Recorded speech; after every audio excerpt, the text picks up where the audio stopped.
Greetings, I'm Solidus-Skully, and welcome back to Final Fantasy II, where we have beaten the game. Or so we think. Through your efforts, we've finally defeated the Emperor. Thank you. The world was shrouded in darkness, but now the light of peace shines once more. Furion, Maria, Guy, Ricard. What more could we ask of you? The tales of your bravery will be handed down for generations. Now, let us celebrate!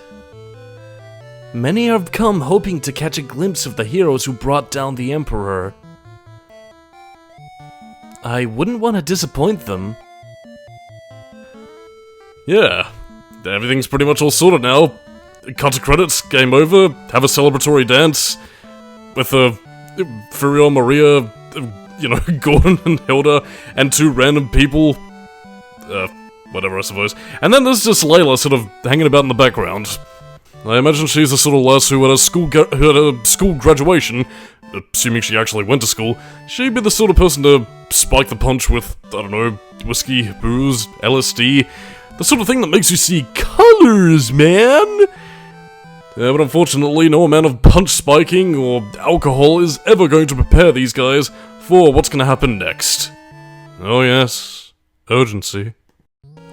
My ladies and my lords, the Dark Knight, Leon, has declared himself Emperor!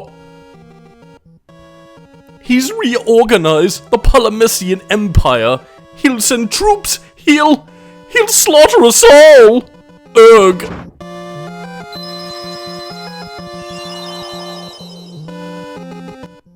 It can't be. Leon. Oh dear, we are in trouble, aren't we, auntie? But yeah, plot revelations aplenty are happening right now, so yeah, let's get to that. The Dark Knight went and claimed the throne for himself. Leon, the Dark Knight, do you really think you can fight Maria's brother?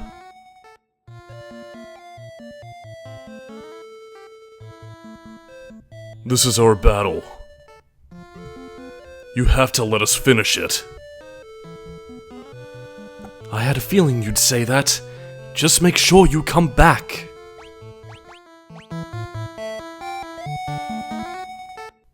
Leon, the Dark Knight?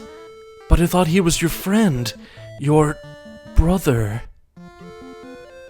I'll go to him. I'll make him understand. He must be under a spell of the Emperor. I know it! If he's ascended to the Emperor's throne, there's only one place he can be. Palamessia.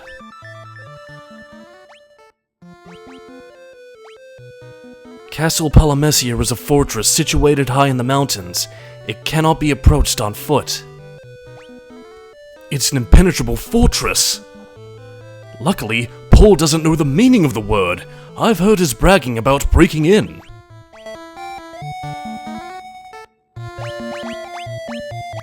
Paul's always bragging about how he broke into that place. He'll talk your ear off about it if you give him half a chance. Well, less than half, really. So, yes indeedy, we now finally know where Leon's been all this time. He turned traitor, and he was in fact the Dark Knight. He wasn't a Batman, not even a Nilo Angelo. He was merely a bitch. Well, so we think anyway. I mean, after all, we did see that he did seem to have a bit of a hypnotic effect, very much a powerful presence, so yeah, it seems Leon's been doing some training while we've been gone, and vice versa, I suppose. But yeah, I mean, for the first time player, it's a bit of a twist sort of thing, pretty decent on the first time through, although, that being said though, there is also the matter that we didn't really get to know much of Leon beforehand, so I suppose like a lot of aspects of the game, it sort of feels like the kind of thing that, could have used a bit more development, like maybe had Leon with you early on in the party. I guess sort of fulfilling a bit of like a, well, I mean, if I could say anything, kind of like a Trask Orgo role in Knights of the Old Republic, where he's there for like the tutorial / early parts and then sort of disappears thereon. I don't know. Just when you think we got the Emperor out of our hair. The Dark Knight has to go and louse things up again. Oh dear. Well, things never change, do they, Paul? But let's go and talk to Sid. That cyclone really did a number on me back in Paloom. Ugh. My body isn't taking too kindly to the idea of moving around.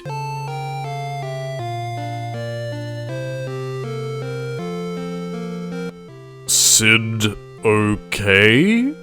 I'm a mess, is what I am.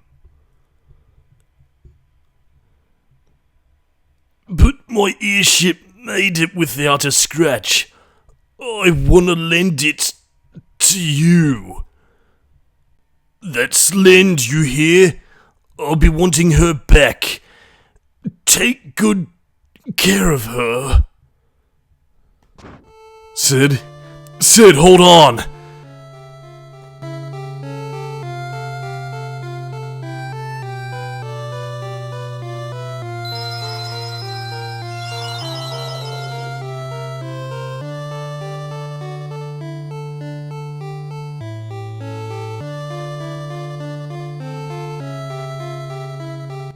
That was Sid's dying wish, you know. He knew he was dying, but he was ready. He planned on giving you the airship when his time came. He loved that ship with all his heart, and he entrusted it to you. Think about that.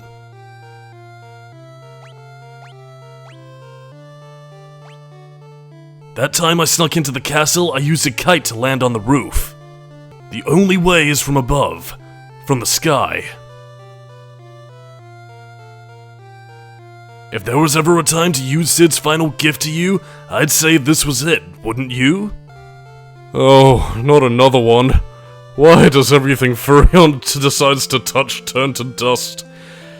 Touch of death does our Furion have, and by the way, that is probably one of my favourite lines from any NPC in like a, dead serious fantasy RPG ever. Is there peace yet? Furion, I'm tired of being scared and fearing for my life. Just as true in the Final Fantasy world as it is in, well, this world I suppose. But yeah, thankfully Sid's airship seemed to have survived the bombardment by the cyclone, so yeah, good on him. He's still alive, but yeah, this is around about the point where we actually get to control the airship, control our voyage, and pretty much get to travel around the world with it, really.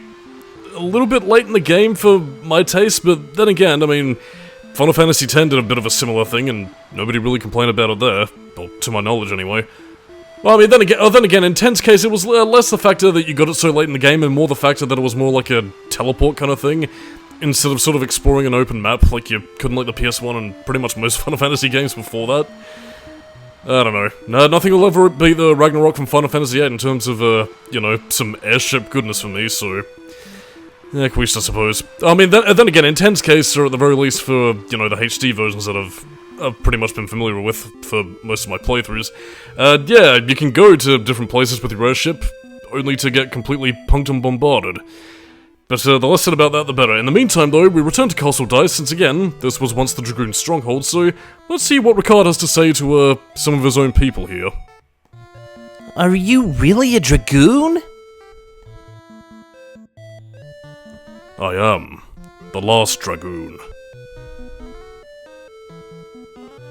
Your father was a good friend. I plan to get revenge for him, and for everybody else. Once the Emperor's dead, I'll be back. And once I am, I'll raise you. I'll raise you to be a fine Dragoon. Okay, I guess all I know is I want you to get that Emperor!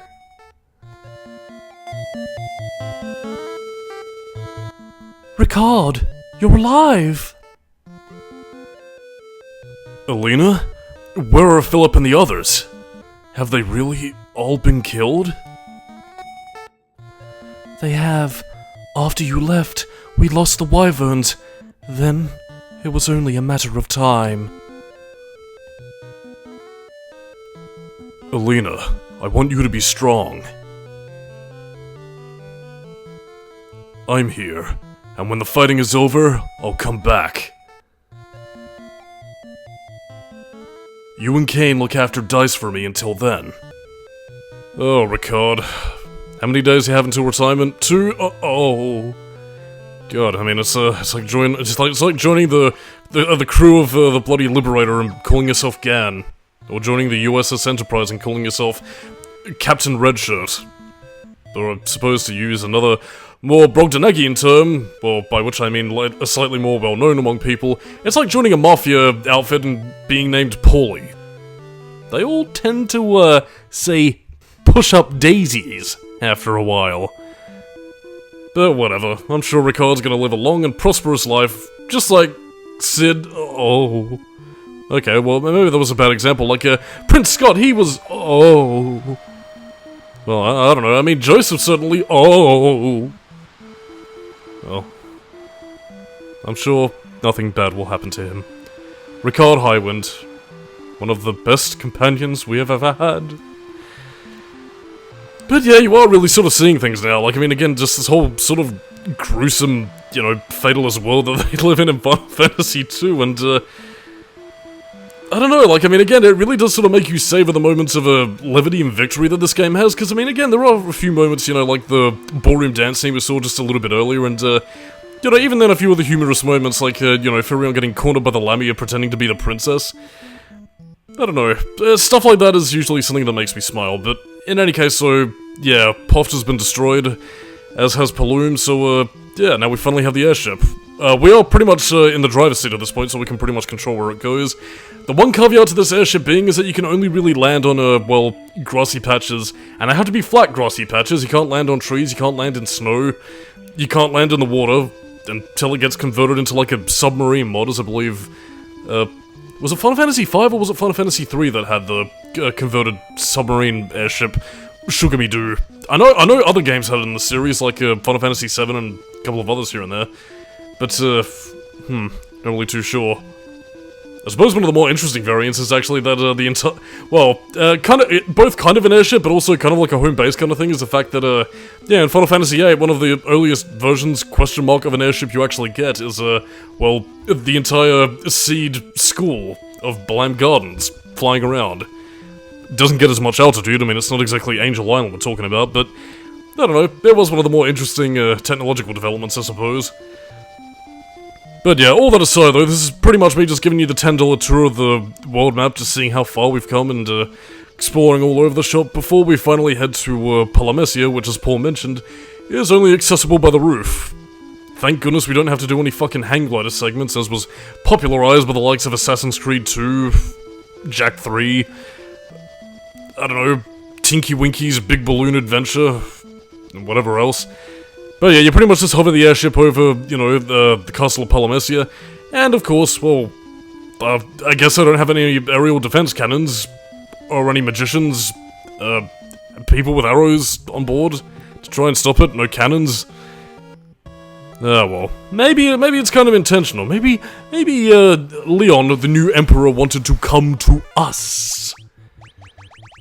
But yeah, I mean, again, to once again get back on topic in terms of, well, again, Leon being the Dark Knight and all that. Now, that's kind of difficult to say, really. I'm not really too sure if I should go into some of the proposed backstory or the ideas of, you know, what Leon was going to be in the game, because as I mentioned before, there were previous story drafts, and I think it was the second story draft, yeah, Leon was pretty much there to confront the party multiple times, you know, having him sworn allegiance to the Emperor, so I guess the idea of him being a part of the party might have been a bit of an open secret, so I'm not really too sure. Because, I mean, I am also thinking about the second time in the draft where it says that, you know, there was going to be this whole Firion is suspected of being a spy betraying the Rebel Alliance subplot. And it does kind of make me wonder if maybe perhaps Leon was initially going to be the, you know, the sort of character who's with you in the party for a while, then about, like, say, early on to midway through the game, he ends up switching allegiances, and, you know, then we find out, oh no, Firion wasn't the spy, it was Leon all along who was leaking information and, you know, betraying you to the Emperor. Which is, I guess potentially that could have been a thing, but, not really too sure on that angle. But, I mean, again, to kind of talk about that and what that plot point was eventually reused for, yeah, a lot of Leon's role was later expanded upon and eventually given to Kain in Final Fantasy IV. Which, if you consider the fact that there's also a Kain in this game who was also a Dragoon, who knows, really. I'm not really too sure. Like, I mean, again, I know the Final Fantasy 2 and 4 are separate games, and I know I keep on bringing this up time and time again, but I don't know, like, in a weird way where, you know, and again, to once again bring up my pet favorite Final Fantasy 8, in a weird way that people also sort of like to tout the whole Renora's Ultimecia kind of, you know, fan theory, and where they start thinking like, the developers, you know, pretty much outright say in interviews, oh, I didn't think about that at the time, but if we ever did a remake, that might be the direction we go down. I mean, I don't know, really. It sort of makes me wonder if the developers, like, when making Final Fantasy IV, wanted it to be its own separate thing, but then later thought, hey, there's a bunch of connections, let's see if we can tie these two together in a bizarro... Final Fantasy X-2 is also a prelude to 7 because Shinra or some shit? I don't know, I've already talked to death about that, but, yeah, either way... I can only really speculate as to why exactly Leon's role was cut down, why he didn't show up a little bit more often in the game, as the Dark Knight did sort of appear in bits and pieces, or really why they bothered to hide his identity, really. Because, I mean, again, to kind of go into that, like, it's... I don't want to say it's like a complete non-surprise, because, I mean, obviously Leon had to be somewhere, but by that same token, though, we really didn't get to know Leon much of anything, really, so, yeah, I mean, the reveal of, you know, oh, one of our closest friends is now turned evil doesn't really have the same sort of effect. I mean, you think back to Kingdom Hearts, really, like, I mean, with the whole, like, you know, Sora, Riku, betrayal, darkness, battle, Motron thing. And, I mean, you at least had a few scenes of Riku being Sora's friend before he went to the darkness and went on his whole redemption arc, so... Yeah, the lines just don't really connect, to be completely honest. In fact, well, to talk about a fellow RPG series as a slightly better example... one of the biggest twists that actually I feel did do this whole sort of thing of like a close character, you know, a close brother and friend to the character turns evil, is actually one of the main villains of Tales of Berseria, actually, where, well, I don't know if I should spoil it because that's actually a reasonably decent twist, but needless to say, a certain sickly character, I'll just call him Laffy Taffy for secrecy's sake, yeah, actually ends up being one of the main villains of the game, and another Laffy Taffy becomes a giant fuck-off dragon that you end up meeting in Tales of Zestiria. So yeah, think about that. But either way, the short and sweet of it is that, yeah, well, we should have gotten to know Leon a little bit more so we could have at least invested in him going, oh no, innocence lost, or oh no, he's become evil, and, like, to Leon's credit, we do eventually get some of his reasons as to why he became, you know, allured by the darkness, the Emperor, and all that sort of stuff, but... Again, we needed to see some of that sort of temptation and, you know, behavior beforehand before we could really sort of think, oh, why did you do that? Why did you falter? I believed in you. You were my brother, Leon. I loved you. Blue, blue, blue, I hate you. Grr, rah, grr, angry. Considered Star Wars reference, although, speaking of which, although I think if they did go with that original version, then it would have predated Revenge of the Sith. So then it would have been like, oh, hey, did you know that Revenge of the Sith ripped off Final Fantasy 2? Oh yes, I brought that joke back just one more time for the inversion. So anyways, we continue beating the holy shit out of some monsters and demons. What else is there to talk about?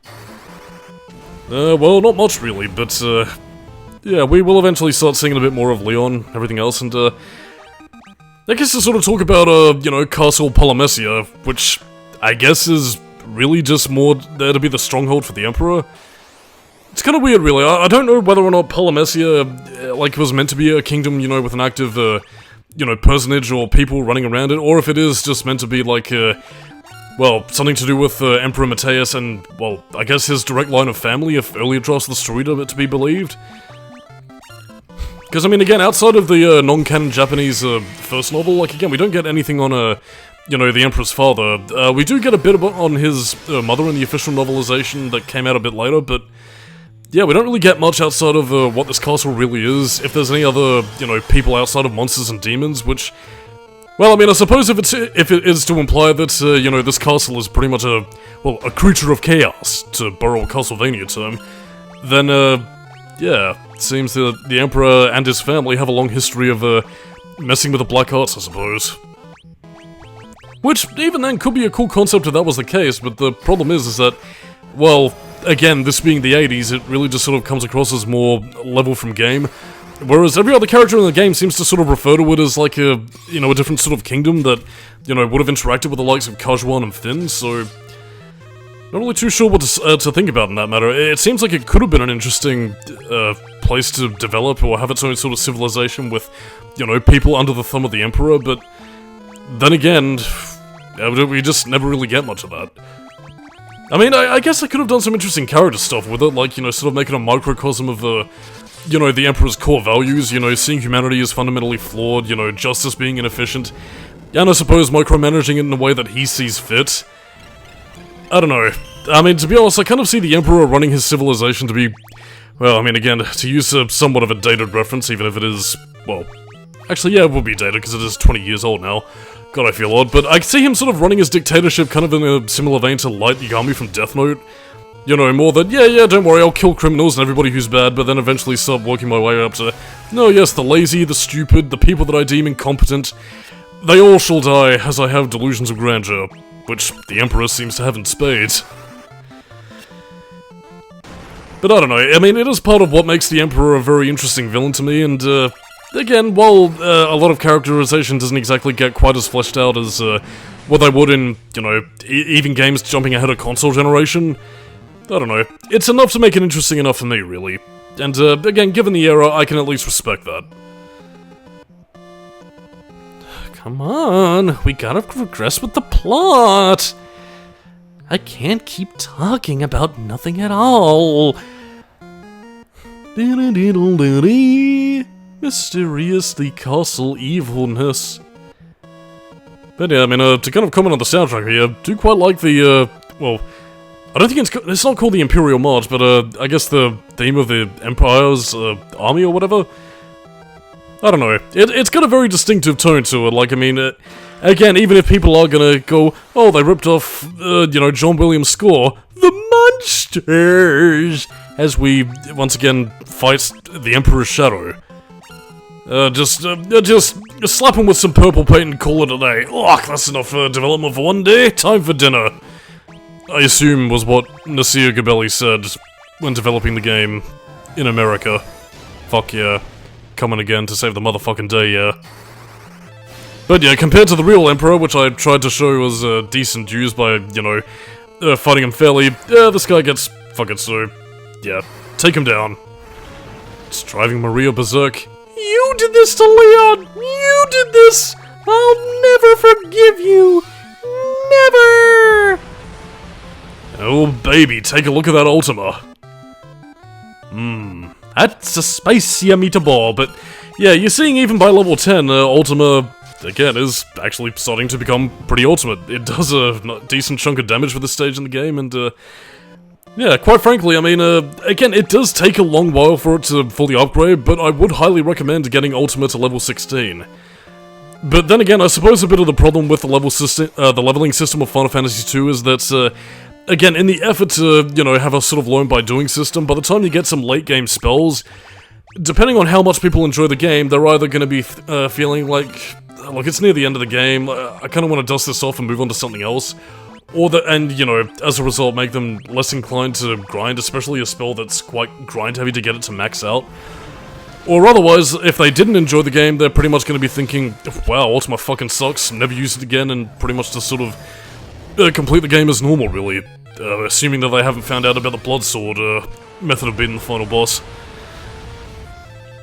I don't know. I mean, it is a bit back and forth, really, but to be honest, I feel like the, you know, the sort of gameplay mechanics that, you know, the learning system of Final Fantasy II has, you know, it does a lot more good than harm, I'd say. But then again, I suppose, I'm not really too sure what to say, really. Like, I mean, I suppose by pop culture osmosis, the sort of idea of some of Final Fantasy's more popular games in the series, you know, ranging from, like, you know, 4, 6, 7 or whatever, like, you know, again, if they don't follow that sort of rule set and trends, then I just don't give a shit, really. Or at the very least, that a lot of alterations to that formula, depending upon the execution, just met with, I don't know, surprise, derision, scorn. But then again, that also does come with a lot of petty complaints, though, so I suppose it really depends on people's taste. Or their maturity, really. Who knows? Sleep grass. It casts sleep. But anyway, as we continue to go through the fortress, what will we get here? A big staff, a major staff, and a wizard staff! Oh boy, we've entered Staffs R Us. Staffed with the biggest staffs you could ever staff your whole department with. Staffy. Now, there was a question that I was going to bring up, but I forgot. Thank Domine. Actually, you know what, just to kind of get back into a bit of a Kingdom Hearts topic for a moment, again, thinking about what sort of Final Fantasy villains would fit best in Kingdom Hearts, I'm kind of surprised that the Emperor never really made much of an appearance, because, well, then again, I suppose you could probably kind of tell with the voice that I was sort of giving him with the Xemnas vibes, but I don't know. Like, I mean, again, the Emperor being, you know, above it all, kind of feel like he would have made for an interesting super boss in, like, a Kingdom Hearts 2 for, you know, the Realm of Nothingness. You know, particularly that end arena where you end up fighting Xemnas for the final boss battle. I don't know, he seems to have that whole sort of, like, godly above it all kind of vibe about it. But, who knows really. Then again, I do know the reason why Tetsuya Nomura respecting Amano's artwork, until he doesn't really, because, I don't know. Maybe it is just sort of like a Japanese respect thing, I'm not too sure, because I mean, it's not as if that Yoshitaka Amano didn't design his own artworks of, you know, Setsu, or, you know, even done some of his based on some of Nomura's own work, because I mean, you can see Yoshitaka Amano artwork for, again, not just the title screens of Final Fantasy games that he usually does, but, again, also character artwork. Like, I mean, if you've seen his renditions of you know, Cloud, you know, Zidane, yeah, God, my brain's all over the place today, Squall, Tidus, and, you know, Lightning, whatever else. I mean, again, it's not as if, I don't know, maybe it's like an age or seniority thing? I'm not really too sure. But either way, the point is, I'm sad we don't have any Final Fantasy 1 through 6 characters in Kingdom Hearts. And despite the fact that we have Setsu in Kingdom Hearts 2, that doesn't really count, because, nah. Well, I mean, unless of course Shadow makes an appearance at some stage, but I'm not holding my breath. But in any case, so, yeah, these are the Coeurls? Either way, basically, they have Blaster Rex.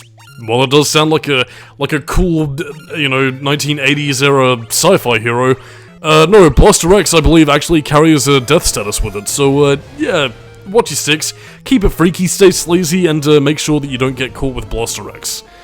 But then again, if you got high enough magical defense, then you should be okay. Well, I mean, the main 3 of the party should be okay, depending on how much you've leveled up the 4th party member slot, which Ricard is currently occupying. Could be a bit of a different story. I mean, after all, he was susceptible to break, as we saw much earlier on, so, whoop-de-doodle. We gotta protect the last of the Dragoons, because without Ricard, they will perish. Well, I mean, unless Kane becomes a Dragoon, you know, but that'd be silly. I mean, who knows what will happen? I mean, maybe Kane will work for another kingdom someday, become friends with a guy named Cecil, harbor a crush on a girl named Rosa. But what world would that ever happen in? Next thing you know, he'll be telling me he'll destroy my city and deprive a little girl named Rydia of her parents. Madness. Absolute madness. The death? It does not work on the Coeurl. Well, after all, as a certain shitty season of a television show has taught us, death to death brings life.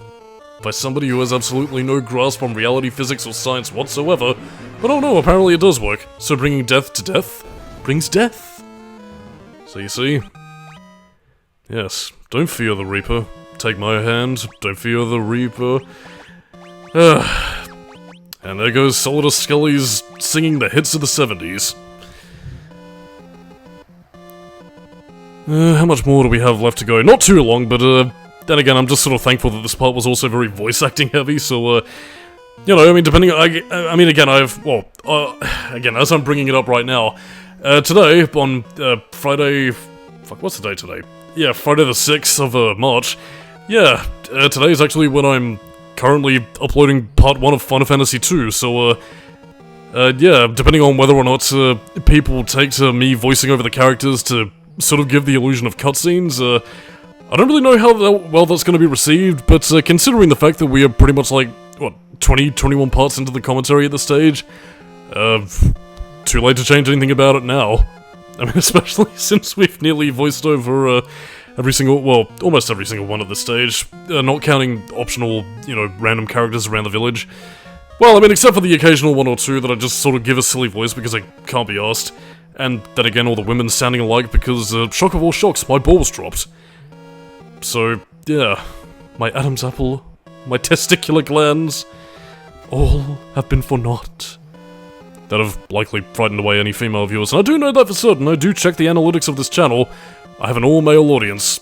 According to analytics, no women around here.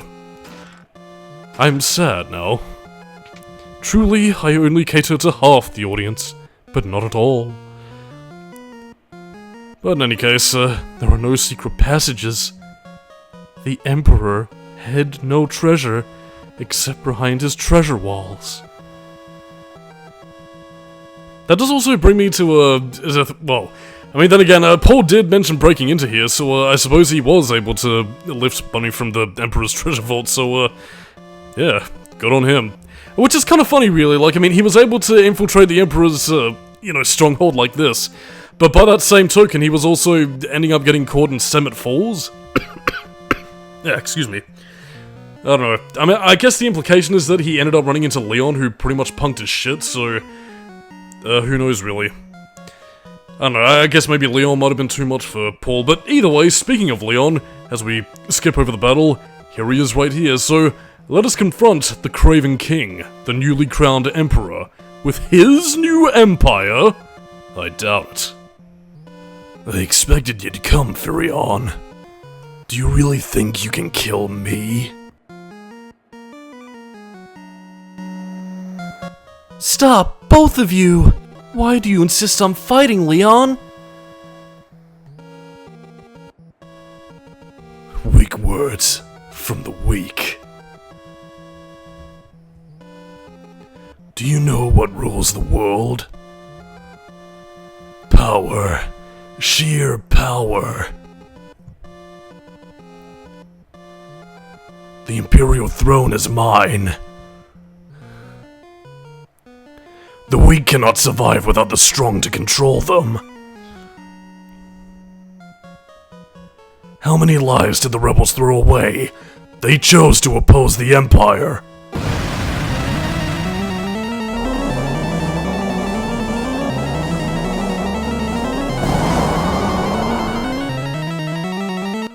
Delusions of grandeur do not become you, Leon.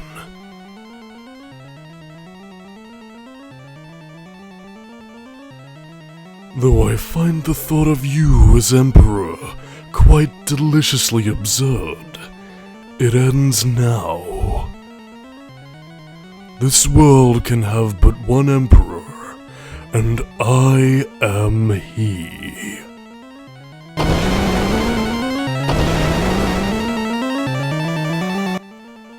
You're alive? What are you? Not that it matters. The Empire is mine now, and I have no intention on handing it back to you.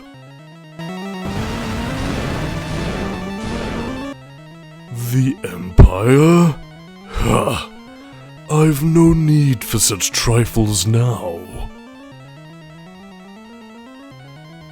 All the world shall fall by my hand, and the powers I gained in hell. And your blood will be the first to spill.